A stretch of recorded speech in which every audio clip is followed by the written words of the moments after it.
শেহজাদ কি ব্যাংক ডাকাতি করতে গিয়ে ধরা পড়ে যাবে? আপনাদের কি মনে হচ্ছে? দুনিয়ার টাকার গোলাম নাটকের ২৩তম পর্ব কবে প্রচারিত হবে? অলরাইট, এই সকল প্রশ্নের উত্তর নিয়ে হাজির হলাম আজকের ভিডিওতে। সুতরাং ভিডিওটি টানাটানি না করে শেষ পর্যন্ত দেখতে থাকুন, কারণ এই ভিডিওর শেষে জানিয়ে দেব ২৩তম পর্ব কবে প্রচারিত হবে। আর এই পর্বটি আরও বেশি ইন্টারেস্টিং হতে চলছে, কারণ ফাইনালি শেহজাদকে দেখা যাবে সে ব্যাংক ডাকাতি করতে গিয়ে একটা গাড়ির সামনে দাঁড়িয়ে পড়বে।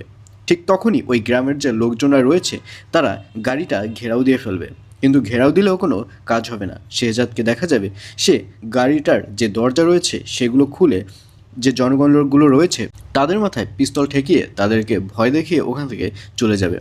আর অন্যদিকে গোলামকে দেখা যাবে সে মেঘনা চাইতেই বৃষ্টি পেয়ে যাবে, কারণ গোলাম ঢাকা শহরে ছোট্ট একটু কুঁড়ে ঘরে থাকতে চেয়েছিল, কিন্তু ঢাকা শহরে এসে সে বড় বড় আলিশান বাড়িতে থাকার কথা স্বপ্নেও কখনো কল্পনা করেনি। শুধু বাড়ি নয়, সাথে বউ অর্থাৎ নারীও পেয়ে গেছে গোলাম। আর এজন্য গোলামকে দেখা যাবে ওই ভিলেনটা গোলামকে যেভাবে যেভাবে বলবে গোলামও ঠিক সেভাবেই চলতে থাকবে। তো ভিউয়ার্স, জানিয়ে দিচ্ছি এই পর্বটি কবে প্রচারিত হবে। দুনিয়ার টাকার গোলাম নাটকের ২৩তম পর্ব প্রচারিত হবে আগামী ১০ তারিখ, অর্থাৎ ১০ আগস্ট সোমবার দুপুর ১২টার সময় শুধুমাত্র প্রাঙ্ক কিং ইউটিউব চ্যানেলে। তো ভিউয়ার্স, কারা কারা নাটকটি দেখার জন্য ওয়েট করে আছেন অবশ্যই কমেন্টে লিখে পাঠান।